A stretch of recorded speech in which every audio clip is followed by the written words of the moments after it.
الرحمن الرحیم۔ السلام علیکم، امید ہے کہ آپ سب خیریت سے ہوں گے۔ کلاس 7 مضمون ہے ہمارے پاس تاریخ، باب نمبر 3، جس کا نام ہے عہد مغلیہ میں سماجی اور ثقافتی حالات، یعنی مغلیہ دور حکومت میں معاشرتی اور ثقافتی حالات کیسے تھے۔ ہمارا ٹاپک ہے مغل عہد میں فنی اور تعمیراتی ترقی۔ سب سے پہلے ہمارے پاس ہے فنون لطیفہ، عمدہ فنون بھی اس کو کہا جاتا ہے۔ موسیقی، شعر و ادب، تعمیرات، بت تراشی، مصوری وغیرہ کے مجموعے کا نام ہے۔ مغل شہنشاہ فنون و ادب کے شوقین تھے۔ ان کے دور میں فارسی اور ہندی نظم و نثر، مصوری اور موسیقی، ریاضی اور طب کو یعنی میڈیسنس کو بڑی ترقی ہوئی۔ ان کے شاہی کتب خانہ یعنی شاہی لائبریری میں مختلف موضوعات یعنی مختلف ٹاپکس پر بے شمار کتابیں موجود تھیں۔ فارسی اور سنسکرت سے سائنس اور فنون کی کئی کتابیں ترجمہ کی گئی۔ شاعری، مغل حکمران شاعری کے بہت دل دادا تھے، یعنی بہت شوقین تھے۔ ان میں اکثر تو خود بھی اچھے شاعر تھے اور شعراء کو بڑے بڑے انعامات سے نوازتے تھے۔ جہانگیر تو اتنا بہترین شاعر تھا کہ بڑے سے بڑا شاعر بھی ان کے سامنے شعر کہنے سے کتراتا تھا، یعنی ڈرتا تھا۔ شاہ جہاں اور اورنگزیب کے دور میں بھی شاعری کو بڑا فروغ یعنی بڑی ترقی حاصل ہوئی۔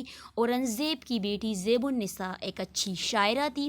مرزا عبدالقادر بیدل بھی عہد عالمگیری یعنی عالمگیر کے دور کا عظیم شاعر تھا۔ مصوری، اکبر کے زمانے میں مغل اسلوب مصوری یعنی مغل مصوری کے جو طور طریقے تھے اس نے کمال حاصل کیا۔ اس نے تصاویر کی شاہی نمائشگاہ تیار کی۔ خواجہ عبدالصمد اس دور کا عظیم مصور تھا۔ جہانگیر اور شاہ جہاں نے بھی فن مصوری یعنی مصوری کے فن کو عروج تک یعنی بلندی تک پہنچایا۔ موسیقی، مغل بادشاہ سوائے اورنگزیب کے سب موسیقی کے دل دادا تھے، یعنی سب موسیقی کے شوقین تھے۔ بابر کو موسیقی بہت پسند تھی۔ اس کے زمانے میں موسیقی کو ایک قابل فخر یعنی فخر کرنے کے قابل فن سمجھا جاتا تھا۔ بابر کے بعد ہمایوں نے بھی گلوکاروں اور موسیقاروں کی بڑی حوصلہ افزائی کی، یعنی ان کا حوصلہ بڑھایا۔ اکبر کو بھی موسیقی سے خاص لگاؤ تھا، یعنی خاص دلچسپی رکھتے تھے۔ ہندو، ایرانی اور کشمیری موسیقاروں کی بڑی تعداد دربار میں جمع کر رکھی تھی۔ تانسین، اکبر کے زمانے کا سب سے بڑا موسیقار اور گویّا تھا، یعنی گانے والا تھا۔ اکبر کی طرح جہانگیر اور شاہ جہاں بھی موسیقی سے بڑا لگاؤ رکھتے تھے، یعنی بڑی دلچسپی رکھتے تھے۔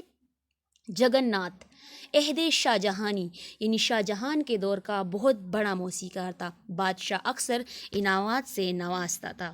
علم و ادب، علم کا مطلب ہے جاننا اور ادب کا مطلب ہے اپنی سوچوں اور خیالات خوبصورت انداز میں لوگوں تک پہنچانا۔ مغل دور میں علم و ادب نے کافی ترقی کی۔ تمام ادب یا تو ہندی میں تھا یا فارسی میں۔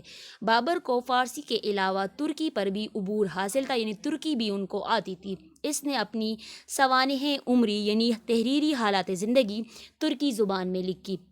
بابر کو علماء کی مجلس میں بیٹھ کر بہت خوشی ہوتی تھی، وہ ان کے ساتھ بحث و مباحثے کیا کرتا تھا۔ ہمایوں نے شعراء، فلسفروں اور علماء کی ایک بڑی تعداد اپنے دربار میں اکٹھی کر رکھی تھی۔ فارسی ادب نے اکبر کے زمانے میں نمایاں ترقی کی، یعنی دیکھنے کے قابل ترقی کی۔ اس زمانے کی تصنیفات یعنی اس زمانے کی کتابوں کو تاریخی اہمیت حاصل ہے۔ ان تاریخی کتابوں میں ابو الفضل کی آئین اکبری، نظام الدین احمد کی طبقات اکبری اور عبد القادر بدایونی کی منتخب التواریخ بہت مشہور ہے۔ مغل شہزادیوں میں گل بدن بیگم، نور جہاں، ممتاز محل، جہاں آرا اور زیب النساء ادبی ذوق رکھتی تھی۔ بابر کی بیٹی گل بدن بیگم نے ہمایوں نامہ لکھا۔ فن تعمیر، مغل فن تعمیر کے بہت شوقین تھے۔ بہت سی عمارتیں آج بھی ان کی یاد دلاتی ہے۔ ان کی تعمیرات میں ہندوستانی اور بیرونی ممالک یعنی دوسرے ممالک کے طرز تعمیر یعنی عمارتیں تعمیر کرنے کے طور طریقے کی آمیزش پائی جاتی ہے۔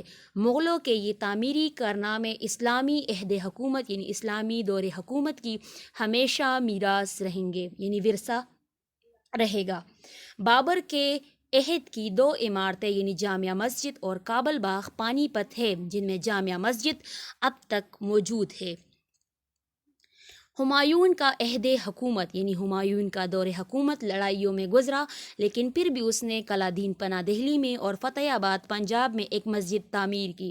اکبر نے بہت سی تعمیرات کرائی۔ ان عمارات میں اس نے سرخ پتھر یعنی سرخ اینٹوں کا استعمال کیا۔